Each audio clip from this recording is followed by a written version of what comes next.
Hello everyone, I'm JG and welcome back to Music Forever, where today I'm going to be reviewing the newest album from Clipping, There Existed an Addiction to Blood.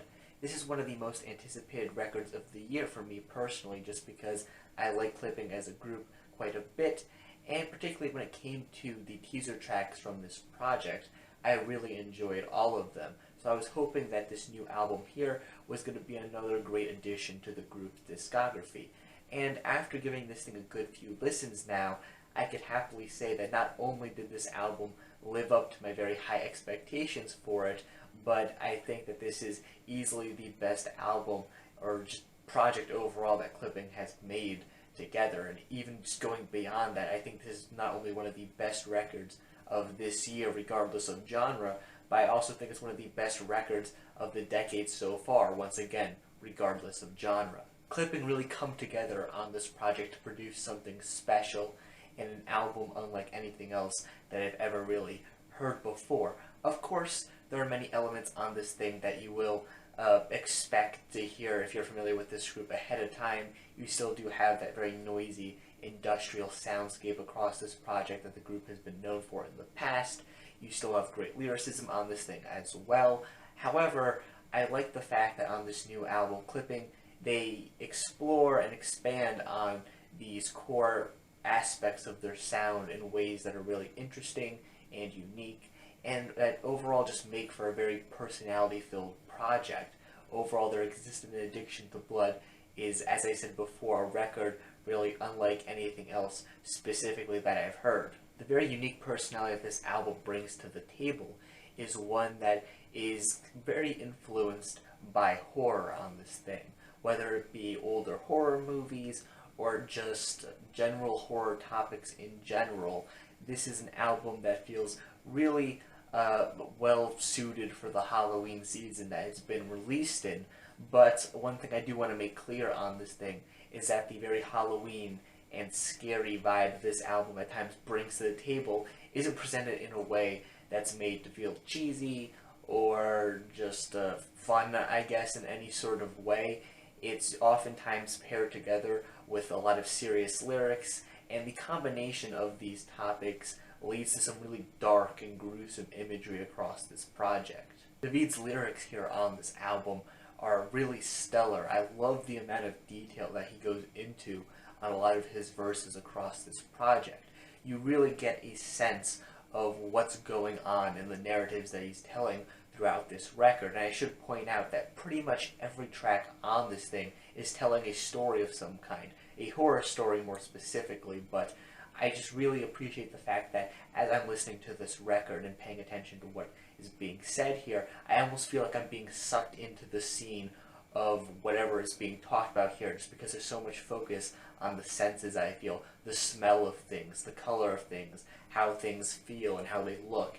You just get a really strong image of what you're hearing. Tracks like Nothing Is Safe and La Mala Ordina and Story 7, for example, are filled with this really graphic, bloody, body-filled imagery that is, very consistent across the record, and I appreciate that aspect of it, but is also really striking as you listen to this project too. Everything just really jumps out at you in this really gruesome and horrifying manner, but I feel like that was certainly the point.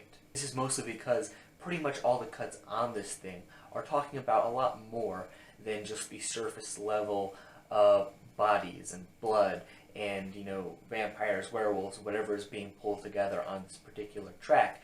Well, pretty much every track on here has something deeper that's being discussed, and a lot of times it's just using these horror cliches in order to get across a much bigger and more important point. For example, the track Blood of the Fang is a song where racism is essentially compared to a vampire of sorts, and essentially this track overall, I guess, is a call to arms of sorts against racism and, this vampire that's created in the track here. This is really what I mean when I say that a lot of the tracks on this record have, these horror cliches, vampires and what have you, that you really might not consider to be super scary or anything like that nowadays. They're presented and manipulated into a way where the story's being told here, the message being delivered, is not only very hard-hitting, but also really creative as well. And just really unique when it comes to this horror atmosphere. This track isn't the only example of this on the record, of course, though. You also have songs comparing cops to werewolves, for example, or tracks talking about gangs and gang violence, and essentially going into this topic with such excruciating, bloody, gory detail to the point where it becomes really horrifying and shocking to the listener. Overall, I think the lyrics on this record are really creative, really fantastic, and David's flows and deliveries of these lyrics on the record, as well as all the featured artist deliveries of these lyrics too, are all just really fantastic across this project as well. When it comes to the instrumentals across this project, they're all really fantastic as well. As I alluded to before, keeping that noisy industrial edge that Clipping has been known for, but in a lot of ways expanding on it, bringing some other new ideas to the table as well, and once again maintaining that very horrifying feel that's portrayed in the lyrics of this record. For example, the track Nothing Is Safe features these piano parts that feel like they're ripped straight out of some horror movie, with how icy and menacing they sound. And at the same time, this instrumental also pulls some trap influences that are kind of new for Clipping to experiment with. Overall, I think the package that you end up getting in this track is one that's very cohesive and solid, and I think the instrumental for this thing is very Clipping in nature, but at the same time is something different than anything they've really done before. Overall, the instrumentals on this project really embody the same dark, noisy, horrifying feel that you also get through the lyrics on this project. Overall, I think both David's flows and lyrics, as well as all the instrumentals on this thing, just pair up here really nicely. They just mesh together so perfectly. And a lot of the featured artists that pop up on this project bring to the table some very interesting sounds and ideas as well. For example, to stay on the topic of instrumentals for a bit, you have the Rita on the track La Mala Ordina, who has this very noisy, cacophonous outro to the track, unlike anything else that you really hear here on the album. But at the same time, with how noisy and bleak it sounds, it fits in right at home with the rest of this project.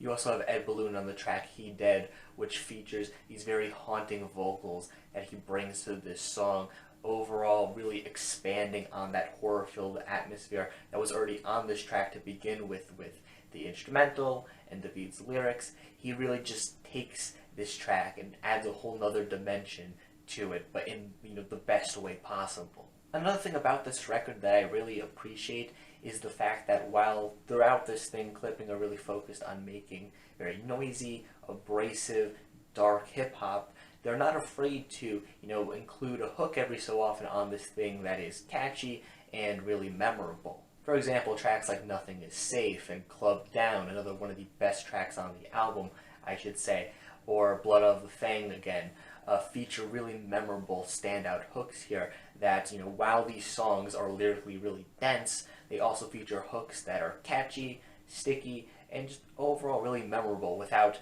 sacrificing the very dark atmosphere that this album already has going for it. They don't necessarily feel too poppy or anything like that, and they don't really pull you out of this album's atmosphere, but at the same time, they give these tracks just, a little bit of catchiness, a little bit of poppiness, just enough to make them really memorable and stand out. Throughout this record, you also occasionally have some little skit-like tracks popping up here. I think that these are really solid skit tracks overall. I know skits tend to be a part of an album that most people tend to not enjoy or just skip over, but I felt like a lot of these added to the overall atmosphere of the project in a really great way. For example, an interlude like Haunting, for example, having this person talking about their living place essentially being haunted, listing out all these weird things that are going on. It's genuinely creepy, and I think it adds a ton to the atmosphere of the record. I could say the same thing for the Possession interlude, essentially going through this hypnosis process, I guess you could say. I believe that's sampled from a movie. I think all these skits are pretty creative. They're all different enough from each other to really stand out, and for the most part, they don't really last long enough to become bothersome. And while on the topic of samples, I should say that there are many actual songs on this record that feature some really creatively used sample work. For example, the track Blood of the Fang, which features a sample from some older horror movie that admittedly I'm not familiar with, but it's essentially where the album's title comes from, and the way it's utilized in this track itself is really creative. Essentially, cutting it up to various points, having the word blood repeated from it over and over again throughout the track at different points, having it so that the lyrics for certain lines in the verses end with that sample of the word blood. It's really creative and cool, and I just really appreciated it. And I think it also adds a bit of that, older horror atmosphere that Clipping pulled from pretty regularly on this project. Now, well, up to this point, I have mentioned some of this album's odder bits of experimentation that I really appreciated, but now I think it's time for me to talk about probably the oddest and most bold experiment on this entire project, which comes in the form of the last song on the record, Piano Burning, which is quite literally 18 minutes of listening to a piano burning. Definitely an odd choice to end off an album on, and definitely when listening through this the first few times, I was kind of taken aback by how strange it was to some extent, because you have a decent album's length of this very noisy experimental hip-hop, and then you just move into something completely different. It's a piano burning pretty much. And as I continued listening to the record over and over again, however, I grew to really appreciate this last track in a pretty strange way. For one thing, I really like the fact that it maintains the atmosphere of everything else that you've heard on the record prior to this. While there aren't any lyrics here in this track, and just barely anything that's really going on here, you just hear a piano, burning essentially. You hear some strings snapping and all of that stuff falling apart. Really, I think it maintains this really creepy atmosphere that fits in really nicely with the rest of this project. I don't know, I just, when listening to this thing, get the impression that it's kind of horror-like in nature, like something about it is really unsettling. And as for this track's overall meaning within the context of the record as a whole, I am not, 100% sure what it means, but to some extent when listening to it, I do get the impression that it almost seems like the album itself is kind of like dying as it reaches its conclusion. Like, you have the normal portion of the album, if you want to call it that, prior to this track, and then from here, it's just burning going on essentially until the piano is destroyed, I would assume, and this album essentially ends. Again, I'm not 100% sure if that's what they were going for here with this last track, but I do think it's a kind of interesting interpretation of it. And I do understand the fact that this last track isn't going to be for everyone. I have a good feeling that there are going to be many people out there that on future listens of this project are probably just going to not bother listening to this last track because it's so different from everything else. But I don't know, I really enjoyed it in the context of the record, and the more I think about it and the more I've just kind of pondered about what it could possibly mean and how it ties to everything else, the more I've come to really appreciate it. So overall, this ends up being a really great album, as I've been saying throughout this review. I really like the lyrics here on this thing. I like how detailed and creative they are. I love the flows here on this project too. I love the production. I love the features. I love the experimentation. Really, every aspect of this album I love to some extent. And yeah, this is definitely a project that you need to check out if you haven't done so already. Especially if you're a fan of hip-hop, particularly more experimental and weird hip-hop. This is certainly an album you want to hear. And it's perfect for the Halloween season too, as I alluded to before. So definitely try to give this a listen sometime in the upcoming days or weeks from when this review is, uploaded, because it fits Halloween pretty nicely with its atmosphere. So yeah, overall, Clipping, There Existed an Addiction to Blood, one of the best records of the decade in my opinion, a pretty much perfect album in my opinion as well. Give it a listen, it's pretty great, but that is just my own personal opinion. If you happen to disagree, that's perfectly fine. In fact, feel free to drop your own thoughts on this album in the comment section down below. And while you're down there, make sure you also leave a like on the video and subscribe to the channel for more music-related content, things like album reviews, track reviews, things like that. Once again, guys, thank you for watching, and stay golden.